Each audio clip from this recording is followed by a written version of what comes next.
Hare Krishna. Jaya Jaya Shri Chaitanya, Jaya Nityananda, Jaya Advaita Chandra, Jaya Gaura Bhakta Vrinda, Jaya Jaya Shri Chaitanya, Jaya Nityananda, Jaya Advaita Chandra, Jaya Gaura Bhakta Vrinda, Jaya Jaya Shri Chaitanya, Jaya Nityananda, Jaya Advaita Chandra, Jaya Gaura Bhakta Vrinda. We are reading Caitanya Caritamrita Adi-Lila, chapter 6. On this chapter, Krishnadas Kaviraj Goswami is describing the glories of Advaita Acharya. So we'll read from text 14 to 15. Maya yaiche dui amsha nimitta upadan. Maya nimitta hetu upadan pradhan. Purusha Ishvara aiche dvimurti haiya. Vishva shrishti kare nimitta upadan lana. Translation and purport by His Divine Grace, A.C. Bhaktivedanta Swami Srila Prabhupada. Just as the external energy consists of two parts, the efficient cause, nimitta, and the material cause, upadan, Maya being the efficient cause, and pradhan, the material cause. So Lord Vishnu, the Supreme Personality of Godhead, assumes two forms to create the material world with the efficient and material causes. So external energy cause has two parts, efficient cause nimitta and material cause upadan. Maya is the efficient cause and pradhan, the material cause. So Lord Vishnu, the Supreme Personality of Godhead, assumes two forms to create the material world with the efficient and material causes. There are two kinds of research to find the original cause of creation. One conclusion is that the Supreme Personality of Godhead, the all-blissful, eternal, all-knowing form, is indirectly the cause of this cosmic manifestation and directly the cause of the spiritual world, where there are innumerable spiritual planets known as Vaikunthas, as well as his personal abode known as Golok Vrindavan. So the conclusion, one conclusion is that Supreme Lord, he is Satchidananda. He is the cause, the direct cause of the spiritual world and the indirect cause of the material world. In other words, there are two manifestations, the material cosmos and the spiritual world. As in the material world, there are innumerable planets and universes. So in the spiritual world, there are also innumerable planets and universes, including the Vaikunthas and Golok. So here in the material world, we have the material sky. And in this material sky, there are many, many planets floating about. There are many, many material universes. Similarly, in the spiritual world, there is the spiritual sky. And within this spiritual sky, there are many, many planets floating around. And the highest of this planet is called Golok Vrindavan. The planets in the spiritual world are called Vaikuntha planets. Vaikuntha, where there is no anxiety, because those are spiritual planets. The Supreme Lord is the cause of both the material and spiritual worlds. So now, why do these material and spiritual world exist? Why do they exist? It's because of the Supreme Lord, God. Because of God, both the material and spiritual world exist. The other conclusion, of course, is that this cosmic manifestation is caused by an inexplicable, unmanifested void. This argument is meaningless. So now some people say that this material world, how it's come about, how it's created, just there was nothing first. There was nothing, it was empty, and suddenly everything existed. Speaking about this material world. But of course, this is a meaningless argument. We can never see, if we have an empty space, if we have an empty box, nothing is going to be created there. It's just empty. Matter cannot create by itself. So this conclusion that this material world was empty, there was nothing that was nothing. Void means zero. And then suddenly this earth, water, air, fire, ether, and everything became manifest. So this argument is meaningless. The first conclusion is accepted by the Vedanta philosophers. And the second is supported by the atheistic philosophical system of the Sankhya Smriti, which directly opposes the Vedantic philosophical conclusion. So the studies, the people who study the Vedanta philosophy, they accept that the Supreme Lord, that God, is the reason why the spiritual and material world exists. Now, there is the Sankhya Smriti, that is atheistic, that's not the true philosophy, that is a made-up philosophy.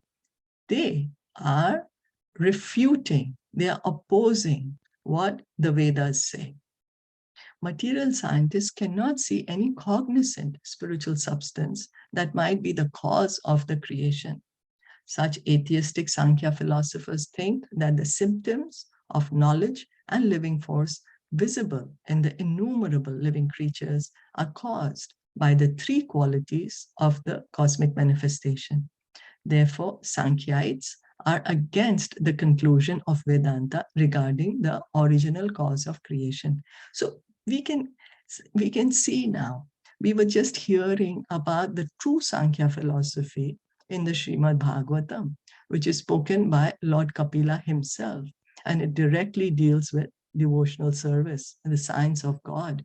But here, to create havoc in the minds of people, there is this atheistic philosophy which says that, oh, there's nothing, it was zero, and suddenly there was just this material world just came about. So what about the living entities? Where did we living entities come from? We very well know that we are not the material. We are not material. Where did we come from? So this, they have no proper reply to that. Factually, the supreme absolute spirit soul is the cause of every kind of manifestation, and he is always complete, both as the energy and as the energetic. So we are spirit souls. We are spirit souls. And God is also a spirit soul, and he is called the absolute spirit soul. So we are souls. God is also a soul, but he is the supreme soul. And he has this. He is the one because of who the material world exists, the spiritual world exists, and we, the souls, exist. The cosmic manifestation is caused by the energy of the Supreme Absolute Person in whom all energies are conserved. So the Supreme Lord, he has many energies. We, the souls, are also one of his energies. He has many energies, and the material energy is also one of his energy. If we think that God has no energy, then there is no meaning to the word omnipotent. We say God is omnipotent, right? Means all the potencies. So he has all the potencies. So he has this material energy also, by which he creates this material world. Philosophers who are subjectively engaged in the cosmic manifestation can appreciate only the wonderful energies of matter. Such philosophers accept the conception of God only as a product of the material energy. So the philosophers who are not actually getting their philosophy from Vedas, they are just utilizing their mind to understand things. Well, they can understand, oh, this universe has energy. Of course, there is energy. And they are not able to understand, though, where is this energy coming from? And so they think that God is also a product of this material world. They also think that, oh, material world, this material energy is the cause of God. According to their conclusions, the source of energy is also a product of the energy. Such philosophers wrongly observe that the living creatures within the cosmic manifestation are caused by the material energy, And they think that the Supreme Absolute Conscious Being must similarly be a product of the material energy. So there's a flaw in this philosophy. Why? Because then they are saying the soul is a product of matter, and that God is also a product of matter. So what they're saying, that matter is the most powerful. This is the philosophy. So it does not make sense. Why? We are not matter. We know we are distinct from matter. We are spirit. We are the soul. And God, He is a supreme spirit. He's the supreme spirit. So that is how to understand it. Not that thinking that, oh, that God is also material. So the spirit soul is also material. So everything is material then. So then material. So then matter is God. That means matter is God. Since materialistic philosophers and scientists are too much engaged with their imperfect senses, naturally they conclude that the living force is a product of a material combination. So what the material philosophers and scientists, because they are using imperfect senses, we human beings, we have 4 defects. Our senses are imperfect. We are in illusion. We are in illusion. And we have a tendency to cheat, and we commit mistakes. Now, if with these 4 defects, we depend on our own self, where are we going to reach? Our knowledge will be imperfect. Why? Because the resources, this material body is imperfect. Our senses are imperfect. Our mind is imperfect. And because of this imperfection, they are saying that I, the individual soul, the individuality, they are saying is also material. Whereas Krishna directly says in the Bhagavad Gita, living entity is the soul and he is eternal. And we can see also, if the dead body is lying down, the dead body is not saying I. Where is that I gone? We say, oh, the soul left, he passed away. So the individuality is with the soul. So the soul is spiritual, not material. But the actual fact is just the opposite. Matter is a product of spirit. According to the Bhagavad Gita, the Supreme Spirit, the personality of Godhead, is the source of all energies. So where is this matter coming from? Matter, this material energy, where is she coming from? Krishna is saying in Bhagavad Gita, Devi hi esha gunamai. He says, this material nature, she is my energy. He says that openly. Because God, He's the source of everything. He's the source of all energies, spiritual energy or material energy. All source is coming from God. When one advances in research,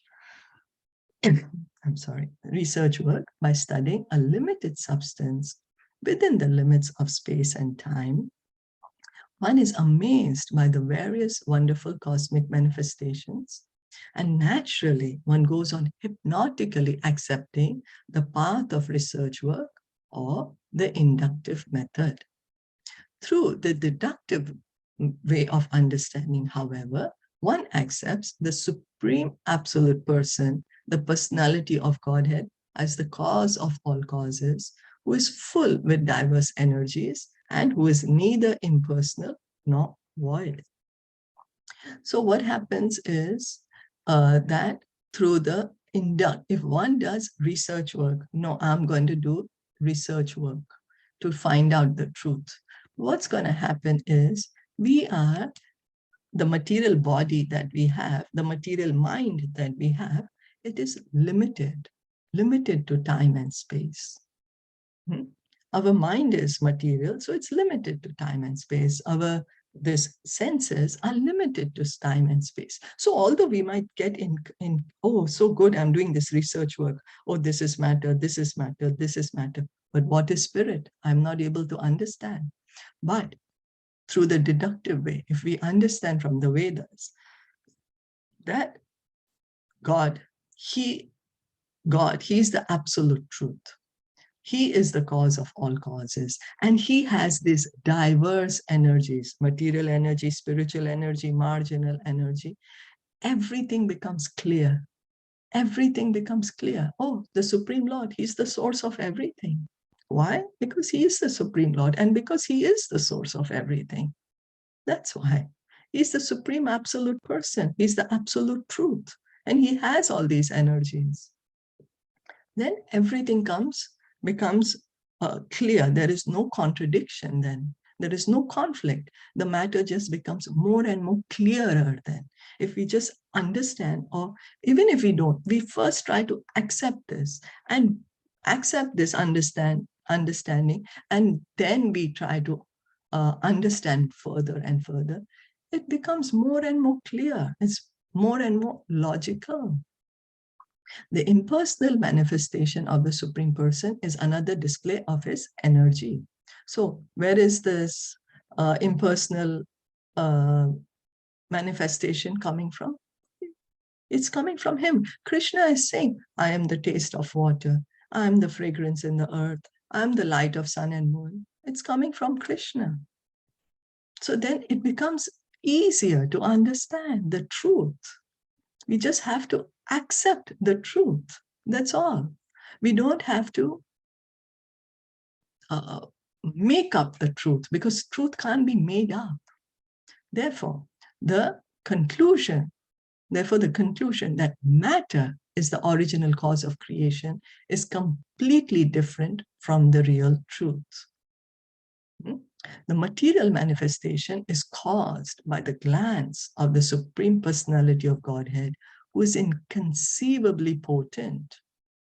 So if we think that this material this material world, this cosmic manifestation is coming about because of matter, that matter is God and that matter is what has created it, we are not going to be able to understand the truth. We are going to get more and more bewildered. Why? Because it's not the truth. Truth means something which is easy to understand. That is truth. We do not need to hide the truth. We just need to understand what's the truth. It exists already. We just have to accept it. So then the material, and so how is this material manifestation caused? The Mahavishnu, he glances at the material nature. He glances at the Mahatattva, at the material energy, and this entire material manifestation is caused. By his glance, he puts us, the souls, inside this material world. That's why he says, Krishna says that, Aham bija pradapitaha. I am the seed-giving father. Sarva yoneshu. He says, I am the seed-giving father. He says that. So Bhagavad Gita has the perfect knowledge. We just have to understand it. So material nature is electrified by the supreme authority, and the conditioned soul within the limits of time and space is trapped by awe of the material manifestation. In other words, the Supreme Personality of Godhead is actually realized in the vision of a material philosopher and scientist through the manifestations of his material energy. So a person who's not studying the Vedas, he's not accepting the authority of the Vedas and saying, I'm going to do research work with my mind, what is he going to think? That material energy is God. That's all his conclusion. His mind and his research work is going to take him only up to material energy. And he will think, yes, this universal power, this material energy, she is God. But not understanding, where is this power coming from? So for one who does not understand the power of the Supreme Personality of Godhead or his diverse energies, because of not knowing the relationship between the source of the energies and the energies themselves, there is always a chance of error, which is known as vivarta. As long as materialistic scientists and philosophers do not come to the right conclusion, certainly they will hover above the material field, bereft of proper understanding of the absolute truth. So by using our material mind and our material senses, our research work is only just going to remain material. We will not be able to understand the truth, the absolute truth. Why? The absolute truth is spiritual. And he has this energies, the material energy, the spiritual energy, the marginal energy. So if we just try to do research work based on our mind and our senses, our research work is faulty. It's going to remain faulty. So that's why we need to hear from the authorities who have seen the truth, who have the proper understanding of the absolute truth, and we hear from them, accept them, follow them, so that we can get out of this material world. So that's why it's always recommended hearing and chanting, hearing and chanting. The more we hear and chant, the more the absolute truth will reveal himself to us. Krishna says, the more you surrender, the more I reveal. He says that. Surrender begins by hearing and chanting. So we hear and chant, hear and chant. Is that okay?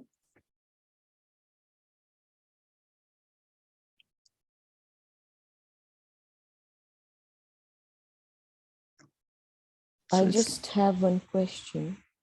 That there was this, you remember when we started 6th chapter, there was an efficient cause and the material cause. Yeah, that's, I think they're referring to this. And this is what they're explaining. Yes. That at Advaita Acharya and how, right? Yes. Okay. That's right. That's right. Okay. So again, it's helping us to understand, oh, where is this material world coming from? It's coming from the Supreme Lord. So if we understand the creation, because that's why it's stressed again and again and again and again. If we just try to understand how the creation happens, then we will be able to understand the position of the Supreme Lord and our position. And we can easily get out of this material world. Okay. Yeah. Otherwise, we are not able to get out. Here is said, right? Otherwise, we are just on the material plane, hovering in this material plane. But if we try to understand how the Supreme Lord, with his energies, is creating this material world, that we, the spirit souls, are one of his energies. We just have to try to understand this point, and we don't need to come back to this material world then. So we'll stop here for today. Okay. And we'll continue with the purport tomorrow. It's a long purport. Okay. Thank you so much for listening in and joining it. Caitanya Caritamrita ki jai, Shilpa Prabhupada ki jai, Gaur Bhakta Vrinda ki jai. Hare Krishna.